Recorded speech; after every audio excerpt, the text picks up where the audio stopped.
अब फिर क्या बताते हैं, द्वार धनी के पड़ा रहे और धक्के धनी के खावे, 100 काल झकझोल ही पर द्वार छोड़ ना जावे।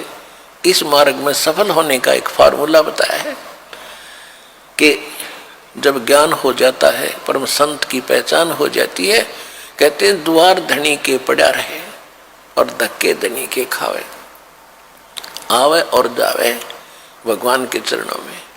और चाहे कितने ही आपत्ति आप पर काल देवे,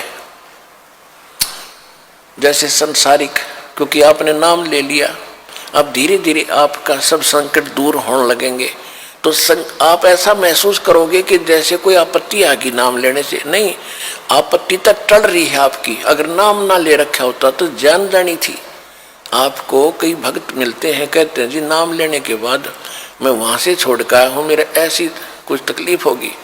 भले आदमी, वहां से तो नरक था, सीधा काल था, वो तेरी जान जानी थी। यहाँ आने के बाद तो तेरी जान बच गई छोटे मोटे इस दुख थे। तो क्या कहते हैं कि द्वार धनी के पड़ा रहे और धक्के धनी के खावे, और 100 काल झकझोल ही, काल बीच में बेशक झटके दे पर द्वार छोड़ नहीं जावे। अब जैसे आप यहाँ आते हो, सतगुरु क्या होते हैं? एक सतगुरु की उपमा ये भी है कि सतगुरु एक धोबी है और जीव है एक कपड़ा जो संसार के कर्मों में घना मैला हो गया। अब धोबी किसी का कपड़ा धोने के लिए आता है, राजा का भी होता है, अधिकारियों के भी होते हैं। उन सभी कपड़ों को कैसे धोता था वो? पहले तो उनको जल में भिगोता था और फिर उन्हें पकड़ कर पत्थर पर मट्टा मट मारा करता, गद्दा गद, जब तक मैल ना छूट ले, इतने मुक्कियां गिल्ला लातों के साथ, और फिर पत्थर पर पटक पटक मारे। तो उस कपड़े का दुश्मन नहीं है, और वो कपड़ा न्यू क्या बता, मैं तो घट दिया इसने यू क्या करे। तो वो मैल निकाल रहा है आपके अंदर से, दोष निकाल रहे हैं परमात्मा। परमात्मा की शरण में आने के बाद छोटी मोटी कोई हरकत होती है तो गॉड गिवन समझना कि आपको पटका जा रहा है उस धोबी के गांठ की तरह।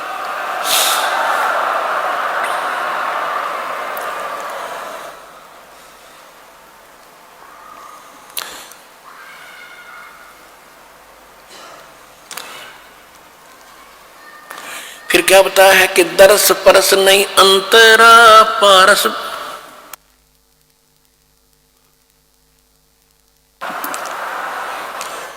दरस परस नहीं अंतरा ये रूमी वस्त्र बीचे, पारस लोहा एक डिग ये पलटे नहीं अभीचे। अब देखो फिर एक और बात बताई है, कितना गहरा ज्ञान है पुण्यात्माओं। जब आपको सूक्ष्म वेद का ज्ञान होगा, आप दांतों तले उंगली दबाया करोगे कि आज तक हमने गीता भी पढ़ी। गीता हम इसलिए पढ़ाते हैं कि आप ये समझ सके कि जो ज्ञान पवित्र गीता जी देते हैं, जो पवित्र वेद बताते हैं, पवित्र पुराण बताते हैं, पवित्र ग्रंथ बताते हैं, वही ज्ञान परमात्मा ने 600 वर्ष पहले लिखवा रखा था। और उनको अशिक्षित कहते थे, वो तो वेद शास्त्र जानते भी नहीं थे। तो इससे सिद्ध होगा कि वो परमात्मा थे जो सब सदग्रंथों के परिचित भी थे, और उनसे भी हटकर जो उनमें ज्ञान नहीं वो भी बता दिया। तो भगवान बिना ये ज्ञान बताया नहीं जा सकता। तो परमात्मा को पहचानने का एक ये भी फार्मूला है, एक पॉइंट है। तो क्या बता रहे हैं, दरस परस नहीं अंतरा ये रोमी वस्त्र बीचे, लोहा पारस लोहा एक डिग वही पलटे नहीं अबीच। एक पंक्ति में कितना गहराई वर्दी, कितने गुड रहस्य है। क्या बताते हैं कि आप यहाँ सत्संग में आते हैं और जिनके इन वचनों का असर नहीं हुआ तो वो कैसे हैं कि चंदन बन में रंग ला दे एक चंदन बन में रंग ला दे, एक बांस बिटम्बी ना सींचे। कोट वर्ष करो संगत संतों की, कोट वर्ष करो संगत संत की, पत्थर का जल में क्या भीजे। एक चंदन बन में रंग ला दे, पर बांस बिटम्बी ना सींचे।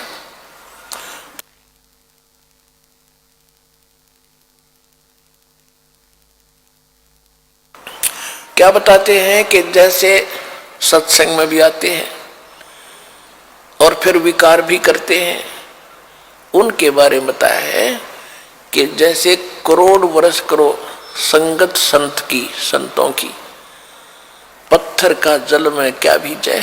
जैसे पत्थर को जल में डाल दे चाहे 20 फुट नीचे गहराई में, और निकालने के बाद फिर उन दोनों टुकड़ों को तुरंत ही ऐसे रगड़ दो, तुरंत आग पाटेगी, चिंगारी पाटेंगी, निकलेंगी। इससे सिद्ध हुआ कि जल से तो असर होना चाहिए था, वो अंगारी नहीं पाटनी होनी चाहिए थी, नहीं निकलनी चाहिए थी, लेकिन उसके जल का असर नहीं हुआ, वो न्यों का न्यों पड़ा है, एज इट इज विकार उसमें। इसी प्रकार जो सत्संग में आते हैं उनको कहते हैं करोड़ वर्ष करो संगत संतों की, और पत्थर का जल में क्या भीजे, क्या भीगे। और चंदन बन में रंग ला दे, एक बांस बिटम्बी ना सींचे। ये सुख संवेद की वाणी है, गरीबदास साहिब जी की वाणी है। क्या बताया कि जैसे चंदन का पेड़ होता है, आसपास के चाहे नीम हो, जंडी हो, कोई पीपल हो, उन सभी आसपास के पेड़ों को अपनी महक छोड़ छोड़ के अपनी सुगंध युक्त कर देता है, और वो भी चंदन जैसी महक देने लग जाते हैं। लेकिन बांस, बंबू जिसकी लाठी बने हैं, कहते वो बांस चाहे उसका साथ उग गया चंदन के, बांस का असर नहीं होता। तो क्या बताते हैं कि कोट वर्ष करो संगत संतों की, और पत्थर का जल में क्या भीजे, और चंदन बन में रंग ला दे, एक बांस बिटम्बी ना सींचे। तो जो बांस जैसे और पत्थर जैसे व्यक्ति हैं उनका तो असर हो को नहीं, और नहीं तो परमात्मा की वाणी आपको चंदन बना दिया, और आप ही आगे जा जा के सब न सुनाते हो। आप अपनी महक आगे छोड़ छोड़ के अपने भाई बहन रिश्तेदारों तक ये महक भगवान की छोड़ रहे हो।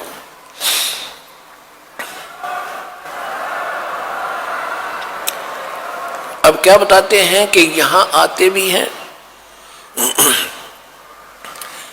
और सही ढंग से लगते रही। उसके विषय में बताया कि दर्श परस नहीं अंतरा, और रूमी वस्त्र बीज।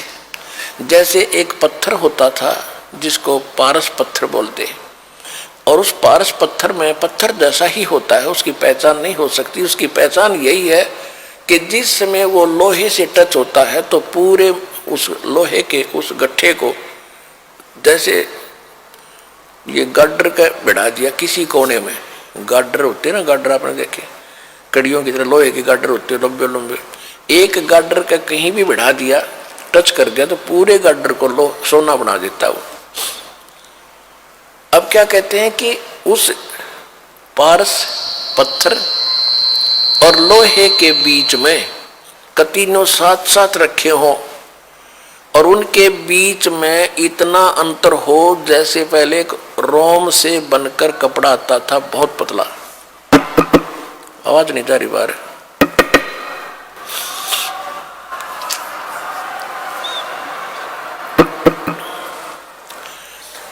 पहले अब क्या कहते हैं कि यदि पत्थर को, उस पारस को और लोहे को बिल्कुल निकट रखा हुआ है, और उसमें केवल इतना अंतर हो जितना रोमी वस्त्र यानी पतली सी वायल होती थी, यानी बिल्कुल बाल से भी कम डिफरेंस भी उसमें हो, आपस में मिलन ना मिले हो, और ये इंतजार कर रहे हो कि दोनों पत्थर भी रख दिया, पारस सोना भी साथ में है, पारस भी रखा है, और लोहा पत्थर सोना बना नहीं। कहते रूमी वस्त्र अंतरा और पारस पारस लोहे बीच, और कहते हैं दर्श परस नहीं अंतरा रूमी वस्त्र बीच, और पारस लोहा एक कर डेग फिर पलटे नहीं अबीच। यानी इतना भी अंतर रह गया तो भी परिवर्तन नहीं होगा, और वो दिखेगा कति साथ रखा हुआ। तो ये कहते हैं जो सत्संग में आते हैं और जिनके इन बातों का असर नहीं हो रहा, तो उनकी भावना भगवान से जुड़ी नहीं है। वो दिक्कत के भगत है पर भक्ति उनमें प्रवेश है नहीं। तो जब होएगी जब वो सही ढंग से मालिक से मिल लेंगे। कहते हैं बिन गुरु मिले मोहे ना पावे। गुरु के प्रति जब आपका ऐसा भाव बनेगा, और तब परमात्मा में कि आपके अंदर वो भक्ति और ये ज्ञान संचरित होता है।